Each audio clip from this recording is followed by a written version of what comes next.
Fala comigo, tudo bem? Eu sou o Felipe Gibran. E eu sou o Walter Pinheiro. E esse é o RP Cast.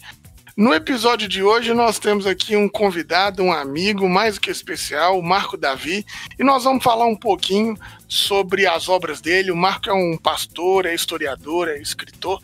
Nós vamos falar sobre as obras que ele tem aqui, os livros que ele escreveu, a trajetória dele dentro da igreja, a trajetória dele como pastor, e aproveitando também a temática e falar sobre a negritude no ambiente e nesse espaço evangélico.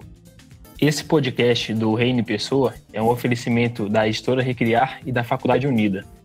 Se esse conteúdo tem te abençoado, se você tem gostado do que a gente tem proposto aqui, se você tem aprendido com a gente, eu sugiro que você nos apoie, eu peço o seu apoio, se inscreva lá, é www.apoia.se/ORP. Muito obrigado pela sua colaboração.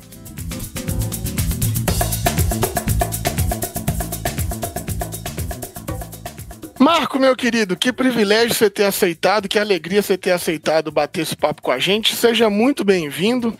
Obrigado aí mais uma vez. Oh, meu querido, que alegria, queridos. Obrigado, gente. Que alegria de estar com vocês aqui.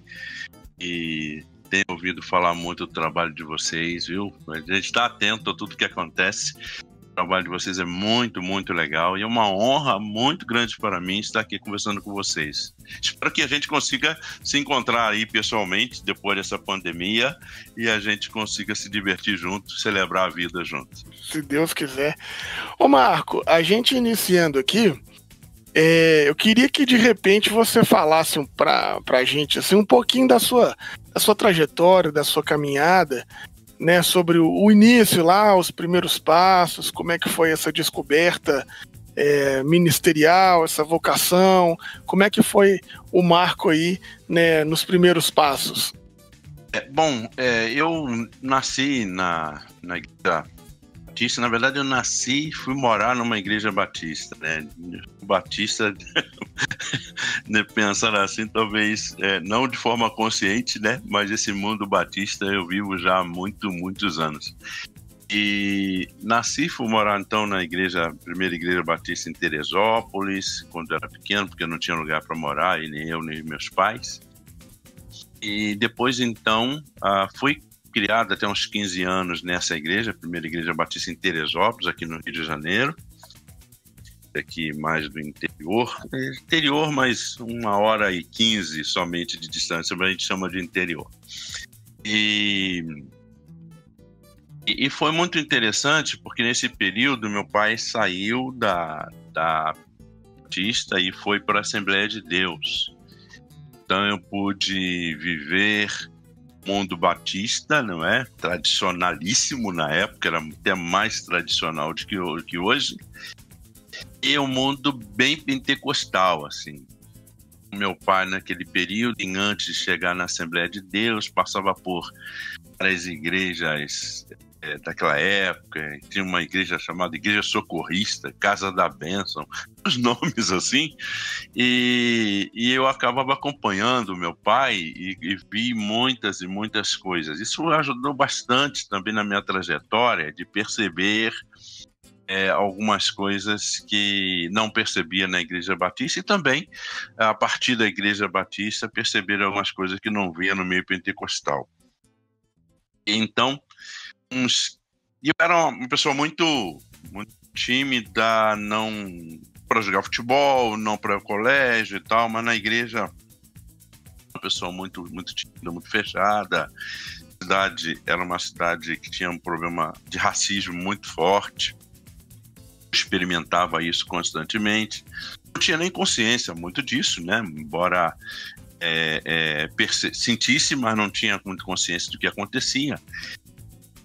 Então eu me batizei com 10 anos, mas eu já sempre digo que eu me batizei com 10 anos e me converti com 15.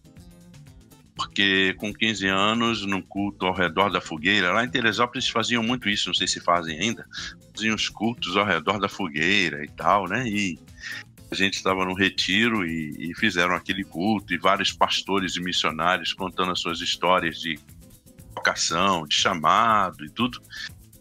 aquilo foi muito forte para mim, foi algo muito forte. Eu senti de forma muito nítida. A gente sempre diz isso, né? Mas não tem nada teofânico e nada extraordinário, mas o sentimento, assim, muito forte de Deus me chamando para o ministério. Ao mesmo tempo, naquele momento também, a compreensão de quem eu era, né? Na verdade, o meu chamado para o ministério foi antes percebendo a quantidade de pecado que eu tinha, que eu continuei tendo, mas o quanto que eu era pecador e quanto que eu queria mesmo colocar a minha vida para o Senhor e tudo. E naquele momento foi um momento de conversão, não muito entendido pela igreja, não muito entendido aquelas pessoas que ali estavam, achavam que eu estava cheio de pecado, porque eu chorava muito. Enfim, compreenderam realmente o que estava acontecendo. E como eu era muito tímido, também ninguém esperava nada de mim, né, em relação a isso. Eu era uma pessoa muito fechada. Eu mudei de igreja, passei por uma igreja mais da periferia. Essa igreja era mais no centro da cidade, mais ou menos uns 7 quilômetros. Nós íamos a pé, voltávamos a pé, experimentávamos aquelas coisas de encontrar pessoas na igreja que passavam com os carros. A gente ia caminhando a pé e passava pela casa da pessoa que tinha dado a paz do Senhor pra gente. Não, a paz do Senhor naquela época, né, Batista não dava, né? Boa noite. E aí então eu experimentava essas coisas. Mas aí então eu saí, fui para uma igreja mais periférica, né? Igreja Batista em Serra dos Órgãos, uma igreja de bairro, uma igreja mais periférica. E lá, eu que 15 anos não falava para 5 pessoas, tinha medo de falar, de responder as perguntas, na escola bíblica dominical e tudo. Eu tinha mais liberdade numa uma organização chamada Embaixadores do Rei, que era só molecada, então eu tinha mais desenvoltura. Mas, de repente, eu tinha pregado pela primeira vez com 13 anos de idade, tremi igual vara verde.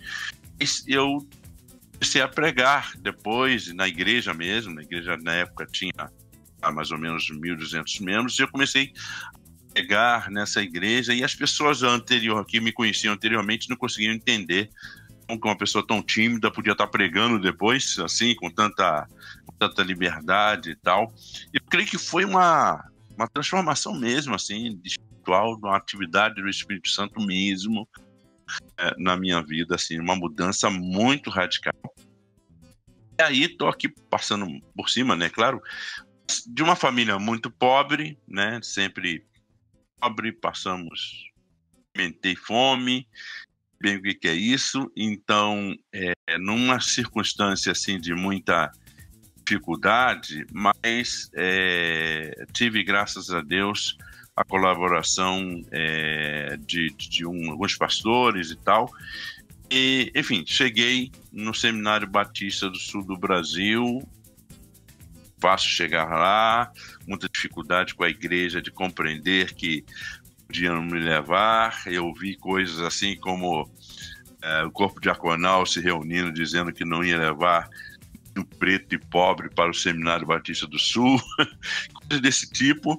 Eu estava lá com 18, 19 anos, então com 20 anos eu cheguei no Seminário Batista do Sul do Brasil, e aí continuei então a minha trajetória ministerial, com muitos erros e acertos, e continuo até hoje com erros e acertos. A gente vai caminhando sob a graça e misericórdia do Senhor mesmo. Amém.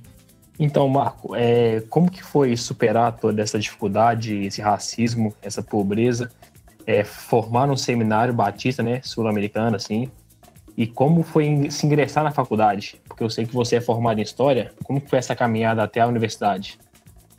Então, na faculdade, como eu fiz teologia em Seminário Batista do Sul, depois eu mudei para São Paulo, do Rio de Janeiro, né, como eu disse no início, e então já estava no Rio de Janeiro, na cidade do Rio. Casei, né, já estava casado e tal, e eu acabei indo para São Paulo. Lá em São Paulo eu fiz integralização do meu curso de teologia na Metodista, MESP, e lá também eu acabei fazendo mestrado. em ciência da religião. História veio depois. Acabei fazendo história vindo depois, e na verdade eu fiz, para ser bem sincero, eu fiz somente a licenciatura, né? Então houve a oportunidade de fazer a licenciatura e fiz então a licenciatura. Acho que o meu período maior de faculdade mesmo foi até aqui no Rio de Janeiro, quando eu comecei filosofia, mas aí eu não consegui terminar. Estudei durante 3 anos filosofia, depois então eu acabei indo para São Paulo, indo para Rondônia, né? Fui para Rondônia, depois, enfim, voltei para o Rio, pastoreei algumas igrejas aqui no Rio de Janeiro, até chegar lá em São Paulo e fazer mestrado e depois fazer história. Então, foi uma experiência muito legal, porque, na verdade, eu já era um historiador sem a presença acadêmica, não é?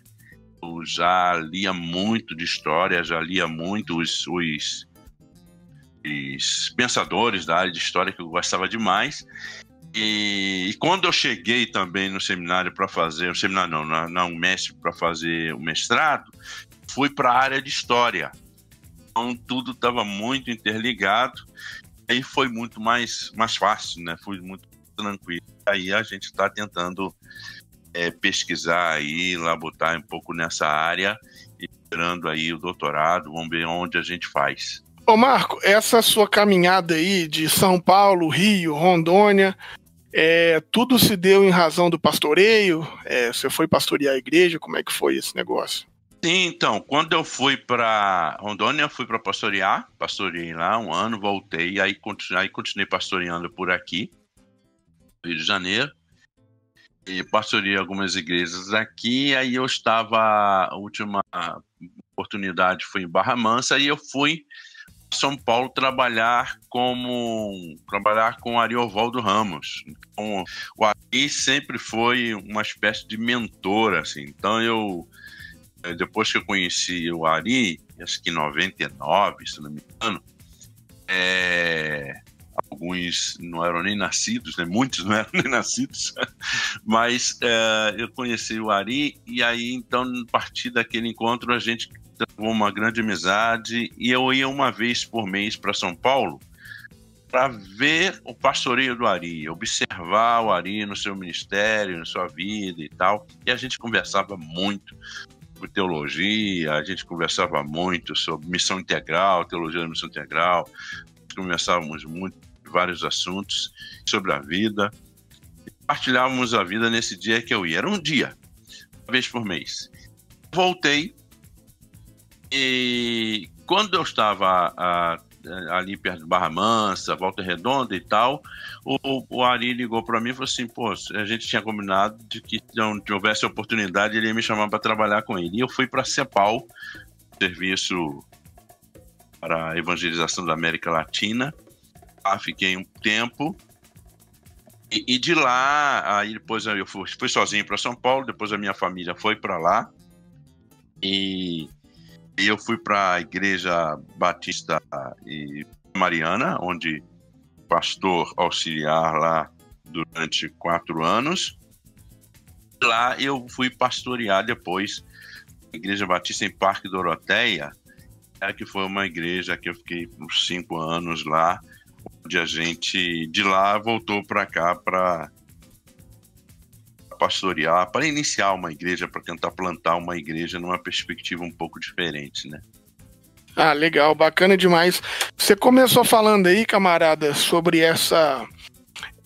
esse racismo ou esse preconceito que você já sofreu no ingresso do seminário, né? Falando aí sobre eles não quererem uma pessoa pobre e preta já no Seminário do Sul, já no início da sua caminhada, vamos dizer assim. E eu te conheci antes mesmo da gente, né, se conhecer. A vantagem de você ser autor de livros é isso, né? Eu conheci você através do seu livro Religião Mais Negra do Brasil, e tem uma coisa maravilhosa que você traduz lá pra gente, que é que, de fato, essa religião mais negra do Brasil são os pentecostais, são os neopentecostais, que em todas as periferias desse nosso país a gente encontra crentes ali fazendo esse fenômeno religioso.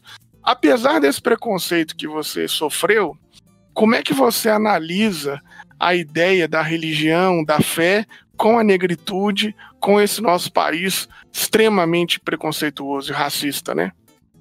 Então, querido, essa pergunta é muito legal, é muito interessante mesmo, porque é uma coisa meio dicotômica, não sei se é a palavra certa que eu daria, né? Talvez não seja essa palavra. Não é mesmo essa palavra. Mas contraditória, talvez seja uma coisa mais simples. Enquanto a maioria das igrejas tem uma quantidade muito grande de pessoas pretas,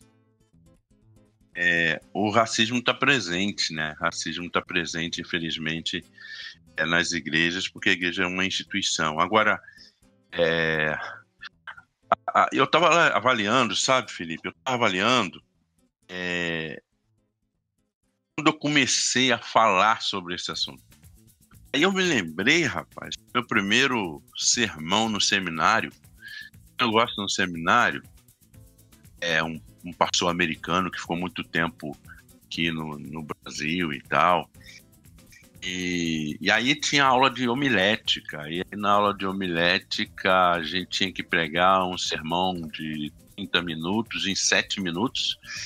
Aí a gente pregava, a gente era avaliado pelos alunos, a nossa roupa, a nossa voz, o conteúdo do sermão, o texto, tudo era avaliado, né? Até a oração era avaliada se a gente orasse.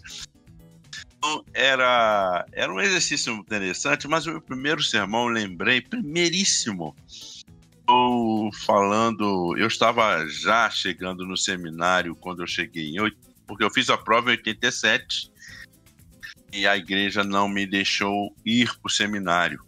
Eu só consegui ir em 88.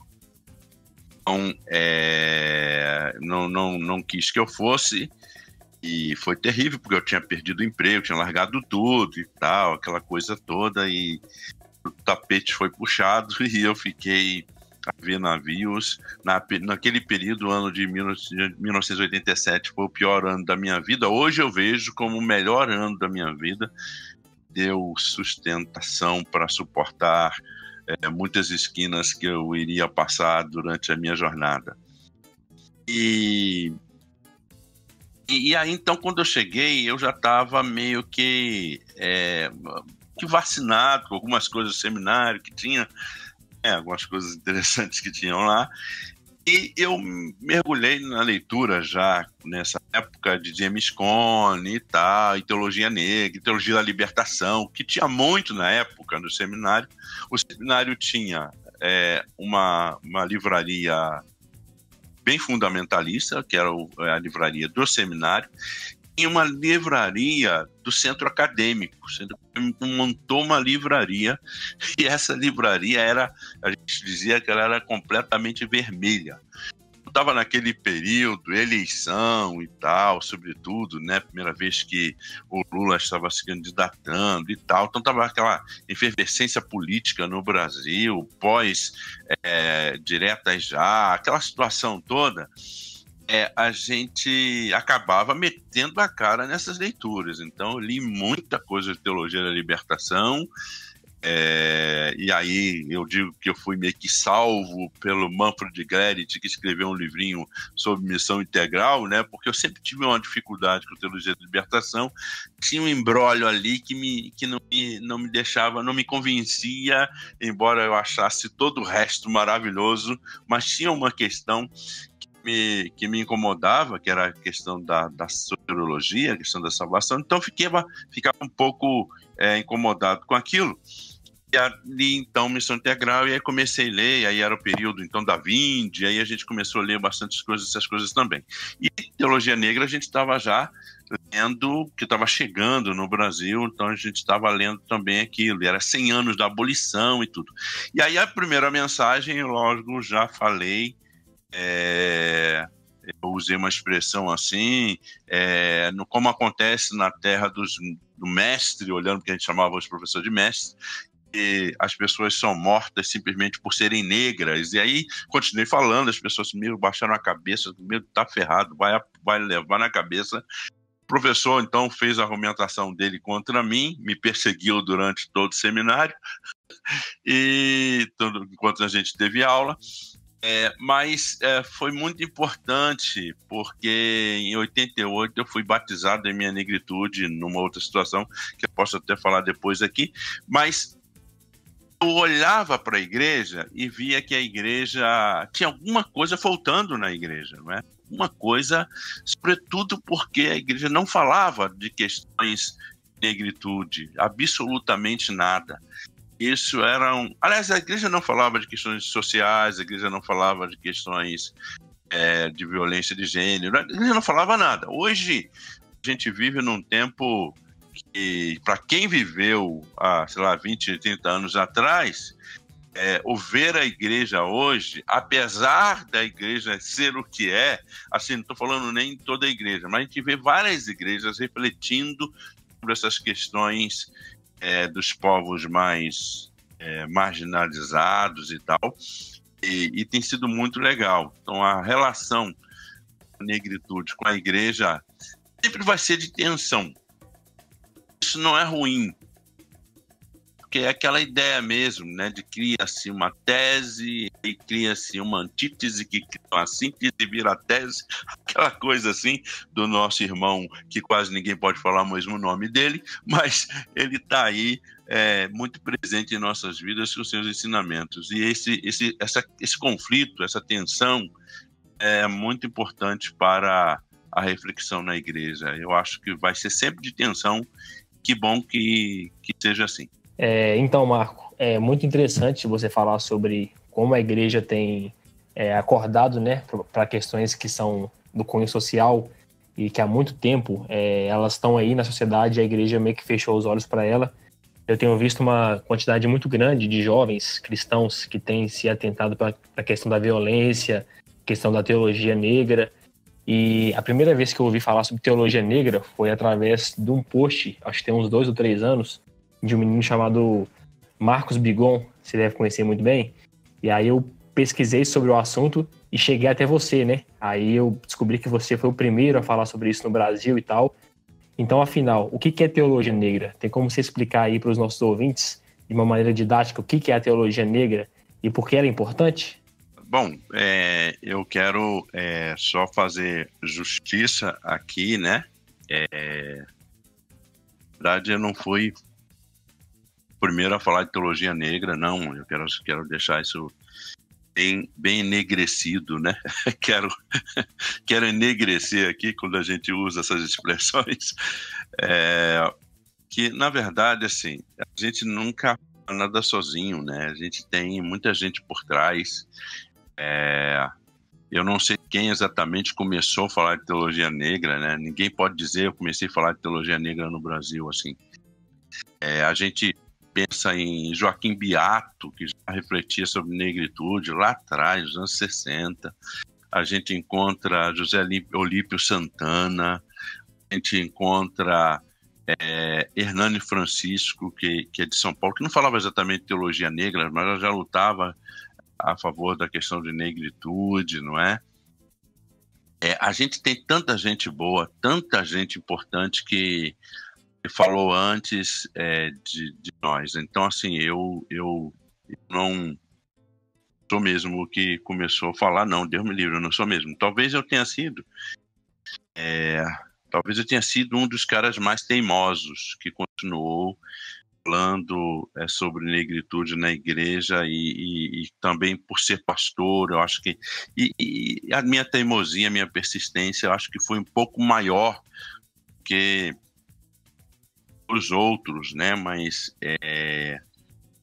longe de mim dizer que eu tinha o Davi Ramos também, Selmo Reis, pessoas que falaram antes de mim e que depois então eu comecei a falar, e eles continuaram falando também, mas eu continuei falando, alguns mudaram, foram para outros países e tal, então é importante usar João Carlos que está agora em São Paulo, o Carlos Araújo, que também lutava muito aqui no Rio de Janeiro.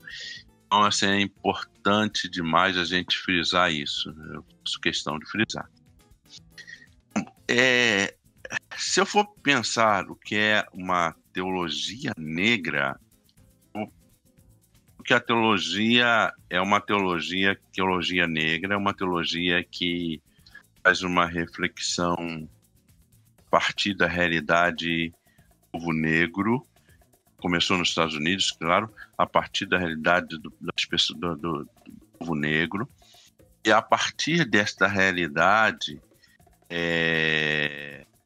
faz com que a reflexão teológica que a gente está habituado, essa reflexão mais tradicionalista, eu costumo dizer mais cerebral, né, do conceitual, faz com que a realidade produza a reflexão teológica a partir da dor, do sofrimento dos negros. Aí envolve a história dos negros, envolve todo um processo de enculturação, a ideia da corporeidade, né, que é a ideia do corpo como característica, agora estou falando de característica dessa teologia, a ideia do corpo, me fez lembrar aqui do livro do Ronilson, que pensou então nessas chaves, né, ele foi muito bom o livro dele, que pensou nessas chaves, chaves teológicas dessa teologia e falou então da chave que é o Espírito Santo, a crucificação, a ressurreição. Ele utiliza as várias chaves, e eu até falei para ele no lançamento que ele esqueceu de uma, que é a igreja. Então a teologia negra, ela é a teologia que parte a partir da realidade da igreja, sobretudo da igreja negra, dos movimentos civis dos Estados Unidos, do poder, iniciativa da juventude lá com o Black Power, com a ideia do poder negro. Então, essa teologia é uma teologia que fala de Deus e das questões espirituais, e fala de Jesus, e fala do Espírito Santo, enfim, tudo aquilo que você possa imaginar, pensando assim numa teologia sistemática, embora a teologia sistemática seja simplesmente uma metodologia, mas fala de tudo isso a partir da realidade do negro. Então, não é a partir dos conceitos teológicos para a realidade, mas sim da realidade e das circunstâncias da população negra para a formatação, então, dessa teologia. Se é que eu posso, assim, estou falando aqui, grosso modo, aqui, né, sem ter muito o que pensar muito sobre teologia. A teologia negra é extremamente importante para a valorização dos negros no Brasil. Tudo no Brasil ela é muito importante para as lutas, as bases de lutas de igualdade, de superação, de equidade no Brasil. Está além simplesmente de uma do Jesus ser negro ou não ser, embora isso também seja importante, mas a teologia negra ela fala de todos os povos marginalizados. Na verdade, ela, durante muito tempo, a James Cone e seus companheiros falavam muito da questão do negro na ideia da cor da pele, especificamente. Depois, James Cone, num dos livros dele, Deus dos Oprimidos, ele começa a mudar um pouco, acho que até com uma influência de uma conferência que teve com teólogos da teologia da libertação. Ele muda e mostra que, na verdade, a ideia da teologia negra é atingir todas as pessoas que são marginalizadas, e todas as pessoas, independente da cor da pele, está além disso, estão inclusas nessa teologia. Então, o foco da teologia negra são as pessoas marginalizadas econômica, culturalmente, socialmente, e é uma teologia da libertação, é uma teologia da libertação negra. Aliás, a teologia negra surgiu antes daquilo que nós conhecemos como teologia da libertação. Ela surgiu um pouco antes, em 69, enquanto a teologia da libertação, dentro dessa formatação que a gente conhece, de Gutierrez e tal, Gustavo Gutierrez, de 71. Então, ela tem essa perspectiva de libertação, e a ideia do evangelho na teologia negra é o evangelho da libertação. Se não houver libertação, não há evangelho. Mais ou menos assim, grosso modo, né? Estou te falando aqui de forma muito grosso modo mesmo, assim, de forma muito simples, para que as pessoas possam compreender mais ou menos de onde parte essa ideia de teologia negra. Particularmente, gosto da teologia negra muito. Eu também tenho aprendido bastante com a teologia africana, que busca mais uma ideia de descolonização e tudo. Eu tenho achado muito interessante a teologia africana. Eu acho que dá para conversar a teologia negra com a teologia africana. Então, eu gosto muito dessa fala mais simples, mais didática assim, sobre o tema, porque a gente vive, né, no século XXI, numa sociedade em redes, e aí quando essa teologia negra ela começou a ter um pouquinho mais de evidência, eu percebi uma certa onda contrária a essa teologia. Vários pastores mais reformados assim começaram a criticar e bater nessa teologia, falando que era uma teologia que separava os indivíduos por cor de pele e tal. Eu acho que parte de uma desonestidade, né, na maioria dos casos, e em alguns casos parte de uma falta de conhecimento mesmo. Aí por isso que eu gosto que os teólogos que trabalham a parte da negritude, eles venham com esse discurso um pouco mais diluído, mais a grosso modo, igual você fez, para a galera entender que a teologia negra é uma teologia qualquer. Ela é uma teologia que entende a igreja, entende o Deus Pai, o Espírito Santo, mas o que ela está falando é que o negro não importa, é que o sofrimento dessa população que é marginalizada importa. Então a gente tem que fazer uma hermenêutica, né, a partir da realidade. E eu achei bem legal isso. E eu acho legal, sabe, que eu acho muito interessante que quando a gente começa a ler teologia negra, a gente começa a ler a Bíblia de forma diferente.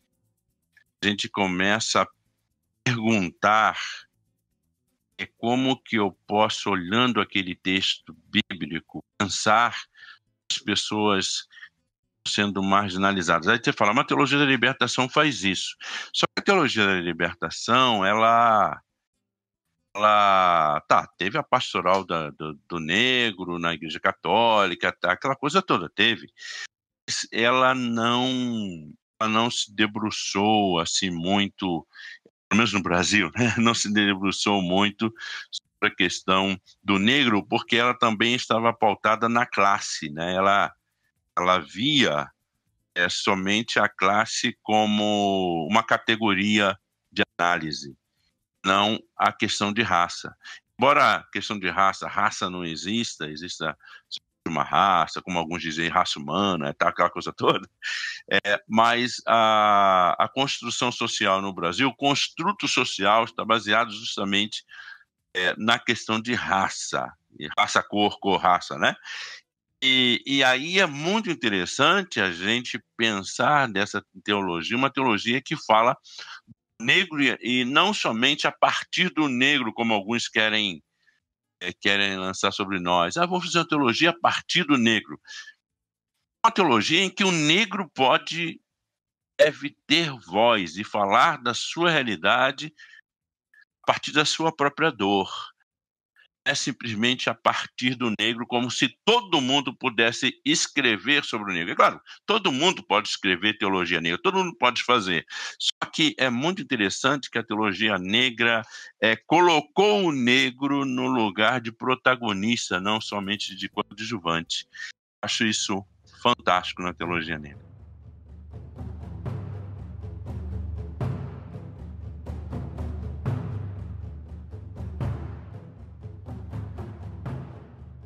Ô Marco, mas a gente pensando assim, às vezes a gente falando sobre teologia negra e tal, talvez quem não está nessa caminhada teológica, né, talvez não entenda na prática o que é que seja isso.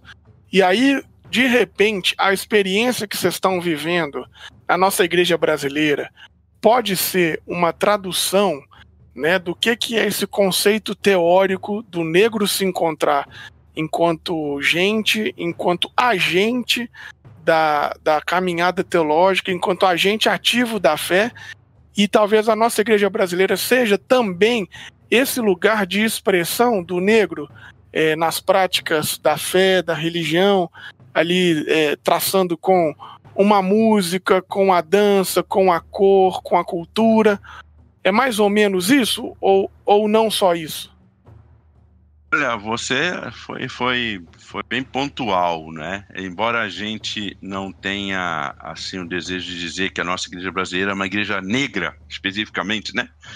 porque a gente tem brancos também, tem, né, pessoas com a gente lá que não são negras, mas mesmo aquelas pessoas que não são negras que estão conosco, elas compreendem isso. Simplesmente quem chega na nossa igreja brasileira tem um impacto muito grande, porque é um negócio muito interessante.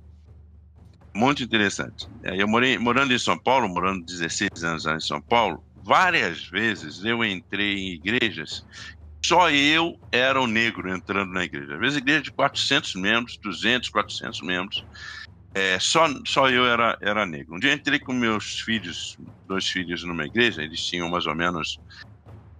Meu filho tinha uns 10 anos, a minha filha tinha uns 9, por aí, muita diferença entre os dois. Aí quando nós entramos numa igreja, num bairro chamado Moema, que é um lugar de classe alta também e tudo mais, nós entramos na igreja, e aí meu filho falou assim: pai, só nós de negros neste lugar. E eu senti, olhando para ele, o constrangimento experimentou, não que a gente tivesse sido destratado, nada disso, de forma alguma, pelo contrário, nos trataram com muito carinho, com muito amor e tudo. Mas ele se sentiu extremamente deslocado. Assim, pensando assim, a gente pode dizer que tem uma igreja branca no Brasil.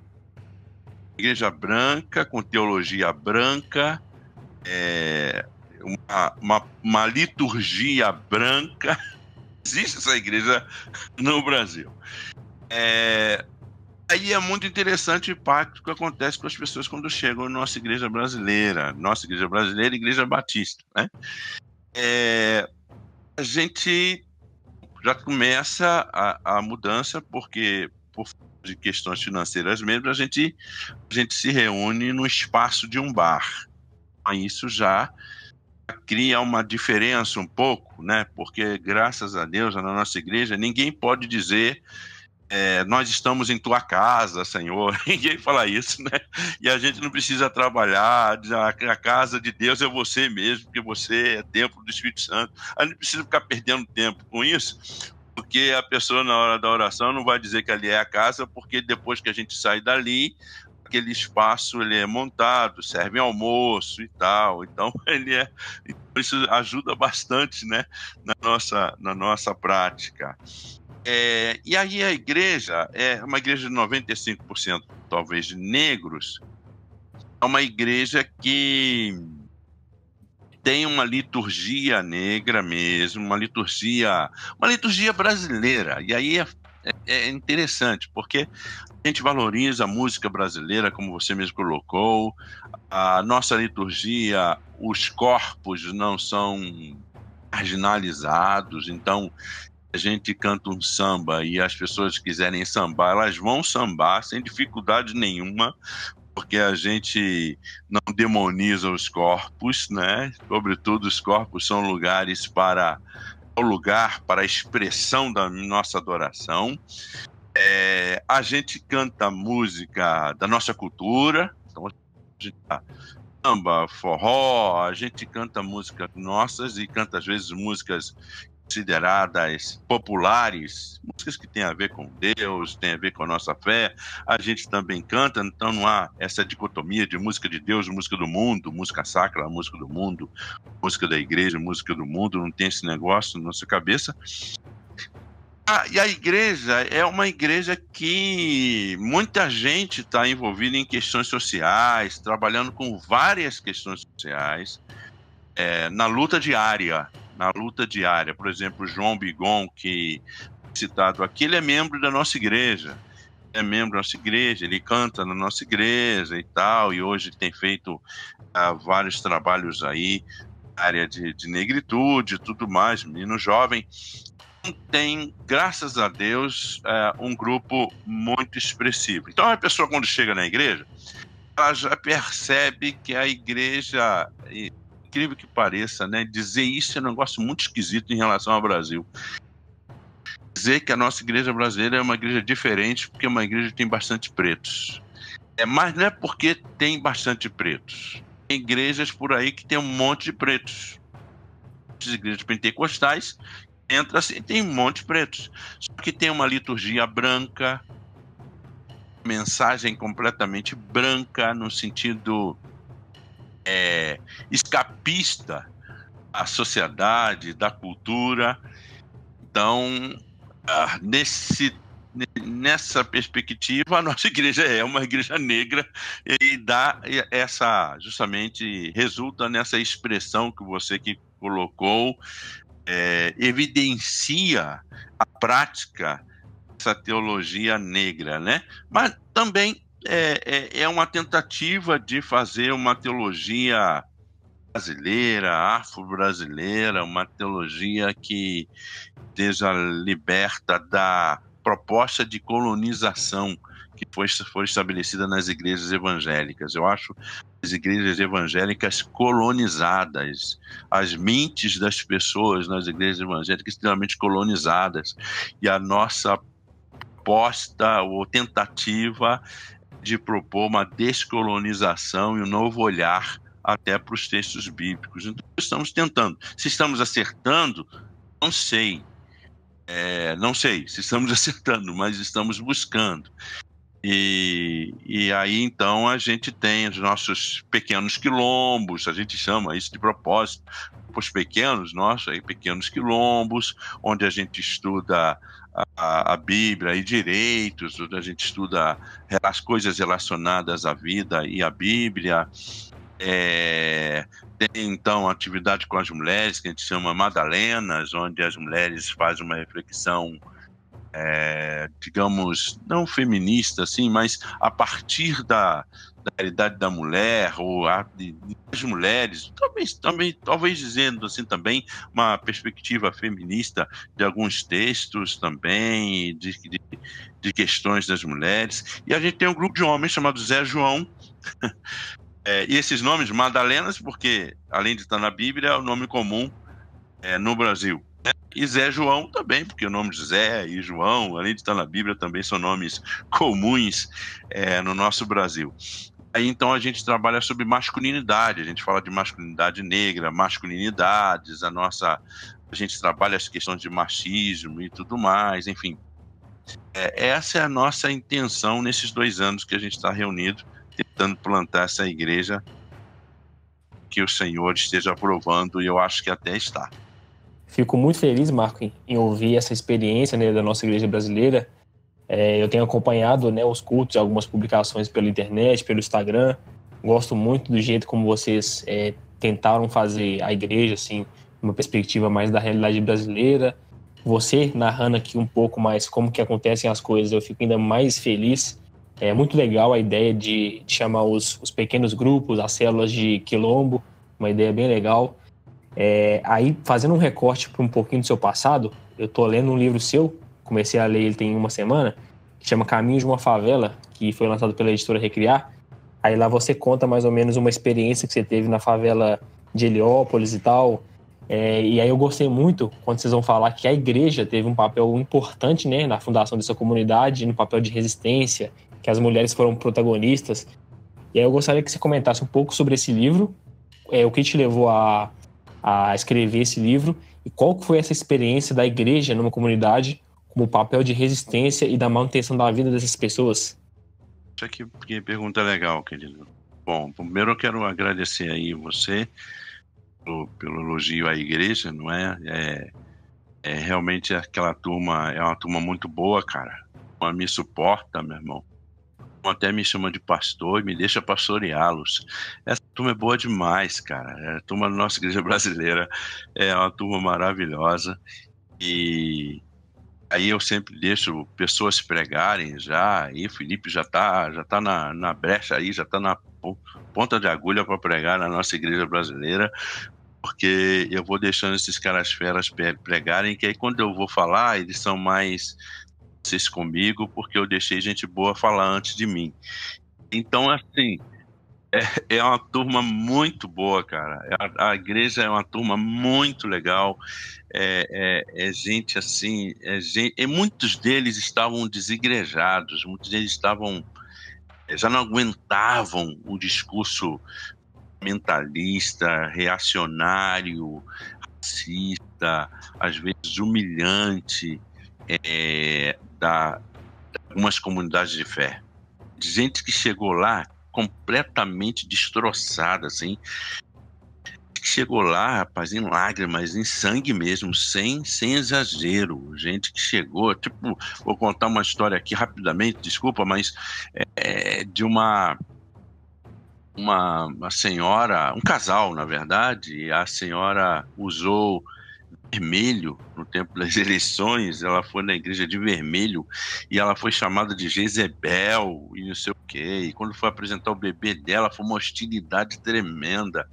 Assim, e aí foi muito interessante quando ela fez aniversário, ela foi no Pequeno Quilombo que ela fez aniversário. Aí foi muito interessante porque o Pequeno Quilombo, o aniversário dela foi todo vermelho, tudo era vermelho, tudo vermelho, parecia uma libertação que ela estava experimentando, porque ela sofreu muito, e outras pessoas que chegaram completamente quebradas porque foram humilhadas, e gente que estava desigrejada há muitos anos. Então eu louvo a Deus pela igreja, né? Nós somos, na verdade, o sistema de Batista é assim, como se a gente fosse uma congregação e a gente vai se transformar numa igreja de fato, assim, no sentido com PJ, essa coisa toda, quando a gente tiver o nosso concílio. A gente marcou o concílio para 20 de novembro. Novembro, por causa da pandemia, possivelmente não vai acontecer. Talvez a gente faça 15 de janeiro, que é o dia da morte do Luther King. Se não der, a gente vai fazer no aniversário da igreja mesmo, que é em março. A gente já chama de igreja, até porque é a igreja, né? É a igreja. Então a gente já está muito feliz nesses 2 anos aí, que mais ou menos tem aqui 74 pessoas, 75 pessoas conosco. A gente louva a Deus por essa turma. Bom, esse livro, na verdade, ele é fruto da minha dissertação de mestrado. Minha dissertação de mestrado eu transformei em livro, quer dizer, não teve muita diferença, porque ela foi muito parecida, assim, e tal. E a editora Recriar, meu amigo Iago, aceitou lançar esse livro, que na verdade, assim, foi para mim uma experiência maravilhosa. A comunidade chamada Heliópolis, lá em São Paulo, é uma favela que eles não gostam de chamar de favela, né, porque já tem até estilo de bairro e tal. Então, uma comunidade com 1 milhão de metros quadrados, assim, 1 milhão, muito, muito grande, uma cidade, é coisa muito grande mesmo. Eu tive a oportunidade, com a orientação do professor Lauri Virti, que é uma pessoa fantástica. Com a orientação dele, a gente começou a fazer esse trabalho. Eu ia para a comunidade, eu ia lá com eles, eu estava com eles, eu me aproximava mesmo, mergulhei mesmo na realidade da comunidade, aprendi muita coisa com aquele povo. E aí eu comecei então a fazer algumas perguntas às pessoas que foram algumas pessoas que foram os principais atores da construção daquela comunidade. Foi muito interessante, porque eu aprendi muito com eles, e eu fiz questão de deixar como referência a fala deles do jeito que eles falaram mesmo para mim. Então, eu não tinha aquela preocupação de exigir o português, não se devia falar assim, nós fomos, não sei o que eles falaram, a maneira que eles falaram. Ouvi no áudio, também na gravação que nós fazíamos, eu coloquei lá, porque para mim dá sentido, a ideia era dar sentido à própria comunidade. Então a maneira que eles falam não é errado, né, no sentido daquilo que dá sentido a eles, da luta deles e tudo mais, né? A gente tem o hábito de dizer e as pessoas falam errado, agem errado, mas a gente fala a partir da nossa perspectiva. É muito interessante esse mergulho na inserção, porque eu comecei a ouvir aquelas pessoas, cara, e eu vi uma frase, que inclusive no início do livro tem, mas eu não vou conseguir dizer exatamente o que está escrito ali. Eu acho até que tem possibilidade disso. Não vou ter não, o meu livro aqui está fechado. Mas um rapaz, um senhor líder que apanhou muito, sofreu muito, período em que período da ditadura, que os policiais ficavam ao lado daqueles que eles chamando grileiros, eram os grileiros. E interessante que os policiais ficavam ao lado dos grileiros e oprimia-os constantemente, até que a esposa do João Miranda percebia que mudando para lá, percebia que as pessoas cobravam aluguéis nas casas, né? Como se fosse a milícia daquele tempo. E eles cobravam os aluguéis. E aí ela, paraibana, arretada, disse assim: eu não vou pagar nada. Você não vai pagar, então você vai morrer, você e seus filhos. E aí ela estava lá no barraco dela, poxa, eu larguei meu aluguel, vim para cá porque eu não aguento pagar aluguel, porque eu tenho que pagar aqui. Ela então estava lá com os três filhos dela, e os caras chegaram para queimar mesmo no barraco. Aí apareceu alguém, começou a dar tiro e eles saíram correndo. E esse senhor que percebeu a situação ficou ao lado dela, meio que protegendo ela, porque o marido trabalhava, era metalúrgico, trabalhava à noite. Quando ele chega, ele é apanhado com ela e também com seu irmão, e eles apanham muito. Ele ficou até em coma e quase morreu naquele período. Essa ação de sofrimento, desse sacrifício, fez com que outras pessoas também, indo para lá, começassem a resistir. Os que lá já estavam começassem a resistir, porque na verdade já tinha 60 famílias naquele lugar, que era uma terra federal. A prefeitura, até dizem assim, os primeiros a invadir essa terra foi a prefeitura, né? Eles que invadiram. Eles não usam uma expressão de invadir, mas de ocupar. Então, os primeiros a ocuparem esta terra foram a prefeitura. Na verdade, a prefeitura invadiu, nós ocupamos. Eles utilizam essas expressões.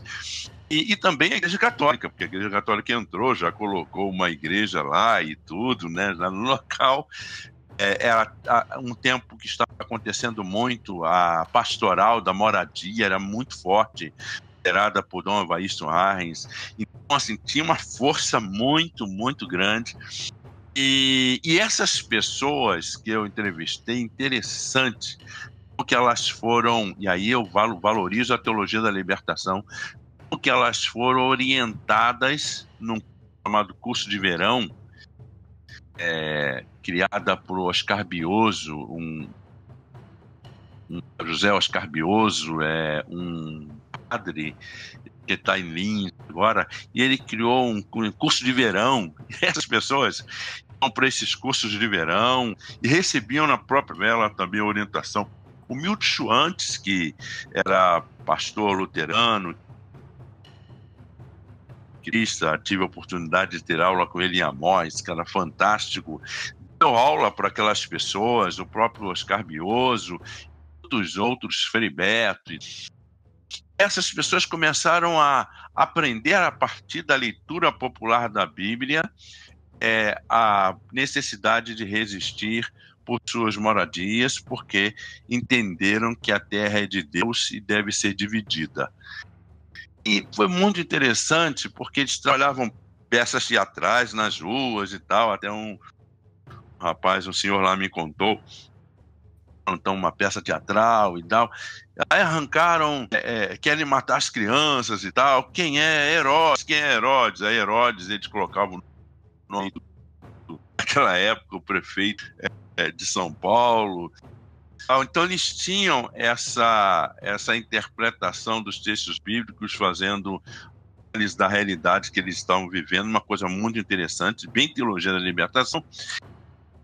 E aparecem algumas igrejas muito importantes, uma igreja batista que abria as suas portas para as reuniões, comissão de moradores, que foi iniciada pela Genésia, essa mulher, e mais as mulheres de lá, abria as portas. Algumas igrejas pentecostais, tinha um pastor que eu entrevistei, pastor Carlos, participou ativamente da luta, da construção da comunidade.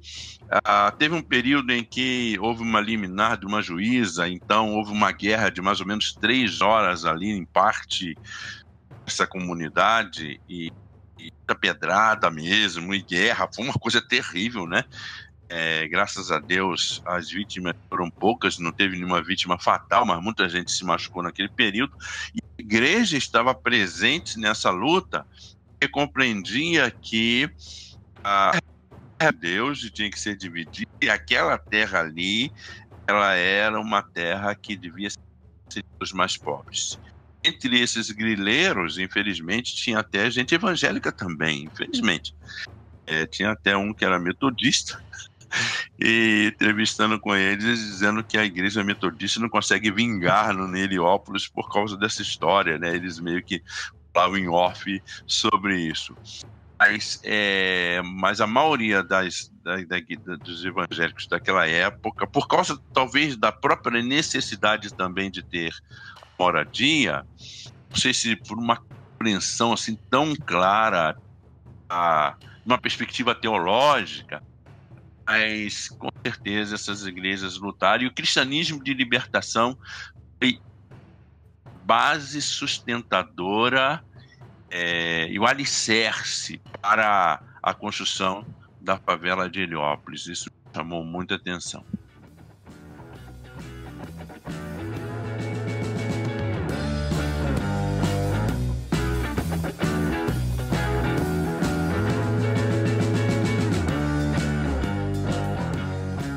Marco, fantástico a gente poder bater esse papo aqui, inclusive esse registro, né?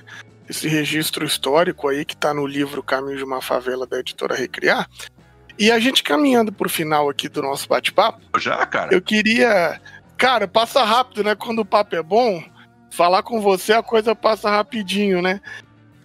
Mas... Pô, legal. Já, não, passou como assim, muito rápido mesmo. O papo bom é assim...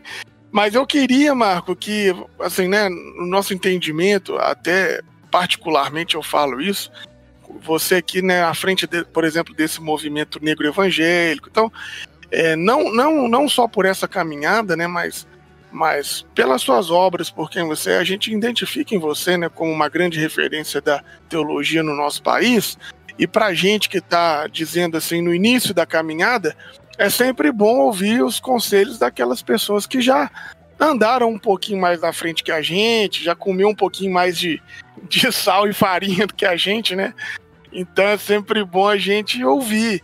Então, assim, para nós que estamos nesses primeiros passos da caminhada pastoral, da descoberta teológica, o que você diria para a gente? Quais são, assim, os conselhos, ou o que seria uma palavra que você diria pra gente que tá ainda semi-neófitos, vamos dizer assim? Ai. Não é isso não, vocês têm... Eu tô admirado demais com a juventude, rapaz. A turma tá produzindo coisas boas demais, assim, eu fico... Rapaz, igual o Milton Nascimento, né? Quando ele olha uma música bonita, tem uma música que ele fala, poxa, eu ouço certas canções que eu ouço, eu fico pensando, por que não foi eu que fiz, né? Tem algumas coisas que estão surgindo por aí que eu fico perguntando, poxa, Deus, eu queria ter escrito isso aí, eu queria ter falado isso. Mas, assim, uma das coisas que eu acho, assim, muito importante, cara, vou falar a partir dos meus erros também, não tô a partir de nenhuma superioridade, não. Acho que uma das coisas muito importantes é ouvir.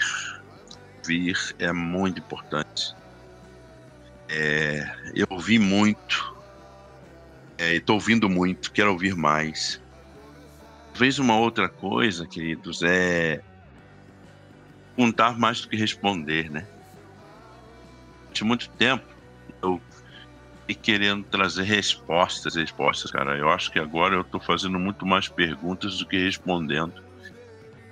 E, infelizmente, eu demorei um pouco para entender isso. Acho que vocês precisam fazer perguntas, sem ser uma pergunta petulante, assim, né? Como quem dissesse, eu estou perguntando porque o que você está dizendo não é o suficiente para mim. Assim, eu acho que é perguntar para querer aprofundar mais.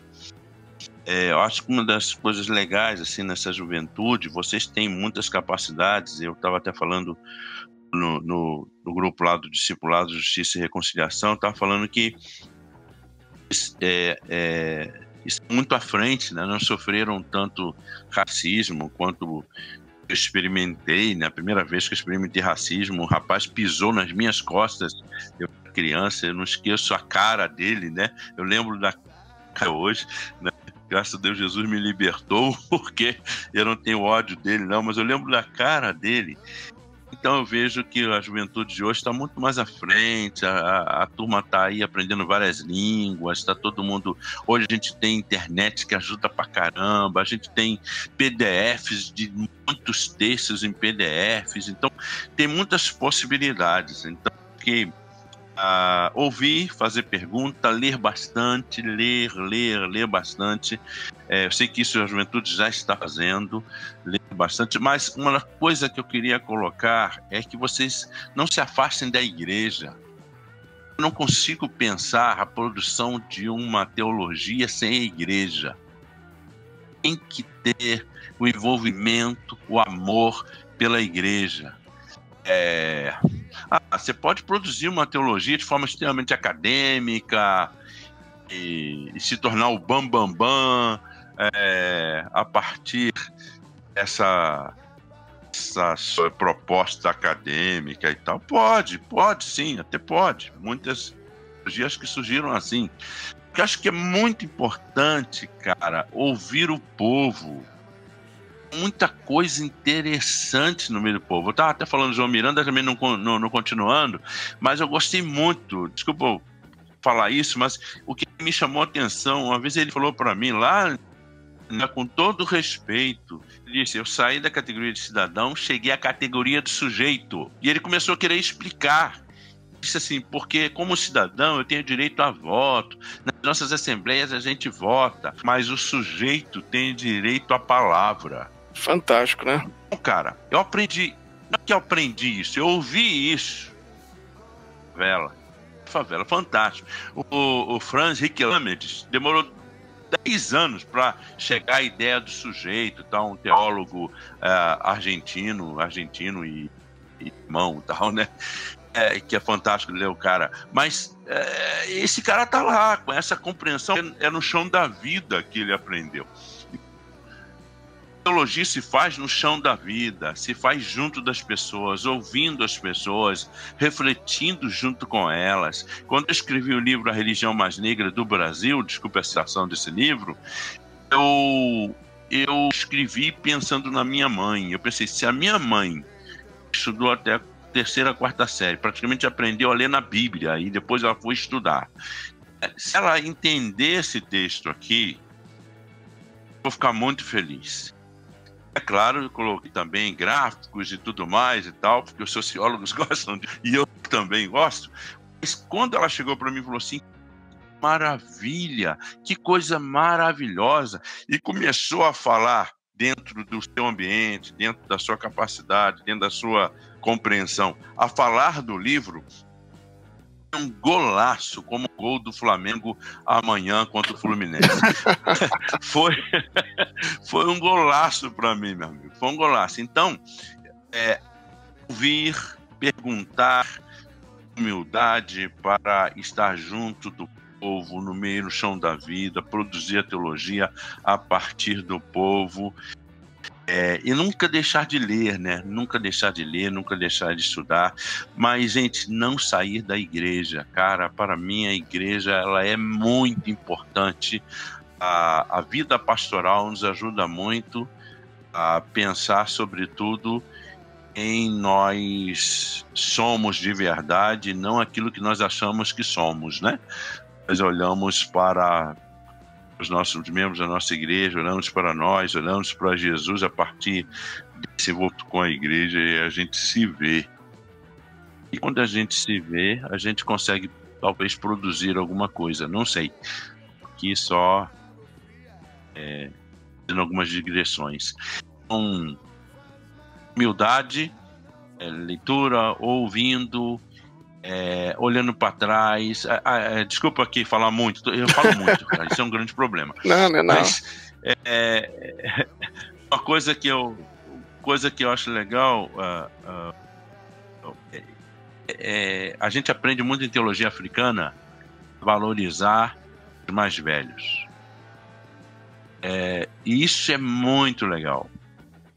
E eu estou falando dos mais velhos, não quem está produzindo, nada disso não, mas a gente ouvir com as pessoas, como a pergunta que você fez, assim, né, assim, é claro que a minha trajetória nunca vai ser a sua vai ser com certeza muito melhor que a minha. Louco. Com certeza muito melhor que a minha. Tá doido. Certeza. Sua e do menino aí, que esqueci seu nome, desculpa, cara, eu tô aqui tentando lembrar o nome dele. Walter. Olha, eu tô vendo aqui. Walter. Walter, meu nome. Walter, desculpa, Walter. E a trajetória do Walter também, eu tenho certeza que vai ser muito melhor. Vocês têm tudo para produzir coisas muito boas, né? E eu acho que vocês já estão fazendo isso. Isso aqui, essa conversa nossa aqui já é demonstração disso. E aí eu acho que vocês têm tudo para fazer muita coisa boa. E aquilo que uma coisa que eu aprendi e que me ajudou a entender foi Josué Campanhã, cara. Campanhã. Ele nunca vai ouvir essa nossa entrevista, né? Então eu posso falar dele, mas é coisa boa. Mas Josué Campanhã chegou para mim e falou assim, eu falei, cara, eu não vou conseguir escrever. O Ariovaldo falou, escreve sobre a religião, a questão e eu falando, pô, a religião negra, os negros estão na igreja evangélica e tal. O Ari disse, cara, escreve sobre isso, aquele jeitão do Ariovaldo. Aí eu falei, rapaz, eu não tenho condição de escrever, eu nunca escrevi um livro, não escrevi nada disso. Aí Josué Campanhã falou assim, sabe uma coisa, cara, escreve, sai escrevendo. Depois você arruma aquelas pessoas que discordam de você, que concordam com você, não se preocupa com referência agora não, escreve o que está no seu coração. Depois então você arruma, assim mesmo ele falou para mim. Então eu acreditei nesse negócio, então eu saí escrevendo. Então eu sugiro que vocês, quando pensarem em coisas e tal, e análise que vocês vão tendo, vão escrevendo, escrevam. Eu nunca imaginei lançar o livro A Religião Mais Negra do Brasil, até que depois do CBE, Congresso Brasileiro de Evangelização, depois que eu tive a oportunidade de falar sobre os negros lá no Congresso, aí mesmo em Minas Gerais, então eu tive a oportunidade de falar, e aí então a editora veio e começou, você está escrevendo alguma coisa aí, nós estamos sabendo, a gente quer conhecer. Eu nunca imaginaria que, embora eu estivesse escrevendo, que eu ia ter a oportunidade de lançar um livro. Então, pensou alguma coisa, Danilo, Walter, já vai escrevendo, vai produzindo. Um dia o Senhor abre as portas e Ele conduz tudo mesmo, com certeza. Amém.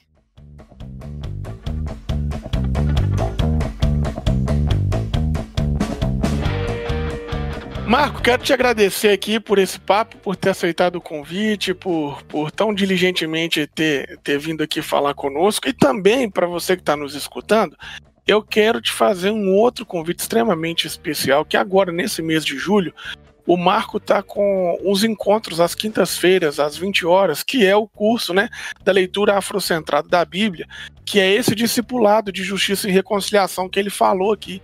Então nós vamos deixar o link aqui abaixo. Eu te convido a participar com a gente, né? A gente começar a entender um pouco mais desse assunto. Lá ele vai falar um pouco sobre a África, a Bíblia, sobre a história da África, sobre a construção histórica do racismo na estrutura no Brasil e a história da igreja evangélica no Brasil e também, né, um pouco sobre o racismo. Então, se você ouviu esse conteúdo, se você gostou disso aqui que a gente elaborou, quer conhecer um pouquinho mais, vem fazer esse curso com a gente. O link vai estar aqui abaixo. Vai ser um privilégio ter vocês conosco. Muito obrigado mais uma vez, Marco, e a gente se encontra numa próxima aí, se Deus quiser. Ô, querido, muito obrigado. Obrigado, Walter, também. Obrigado. Que alegria, que honra, viu, cara? Me senti muito honrado aí para participar com vocês. Espero encontrar depois dessa pandemia, depois desse pandemônio, né? Porque a gente está vivendo só uma pandemia. Infelizmente. A gente está vivendo um pandemônio com esse governo nesse poder. A gente está vivendo um pandemônio. Se não podia falar do mal do governo aqui, eu tô falando. Mas a gente está vivendo... Isso é pré-requisito. A gente está vivendo esse pandemônio. Mas essa pandemia vai passar, se Deus quiser. E assim que vocês estiverem no Rio de Janeiro, quiserem conhecer a nossa igreja brasileira, e quando eu estiver aí em Minas Gerais, vai ser uma alegria muito grande estar junto aí para celebrar a vida, com certeza. Louvado seja Deus pela vida de vocês. Contem sempre com as minhas orações, viu, queridos? Muito obrigado pelo carinho. Tamo junto, aquele abraço. O Reino em Pessoa vai ficando por aqui. O RPcast, simples, mas revolucionário. Falou, valeu! Eu me sinto tão esperto, é fato. Às vezes sou tão invisível. Quando ninguém vê, eu pago o pato. O podcast foi editado por Felipe Bulbarelli. Por Felipe Bulbarelli. Por Felipe Bulbarelli. Por Felipe Bulbarelli. Por Felipe Bulbarelli. Por Felipe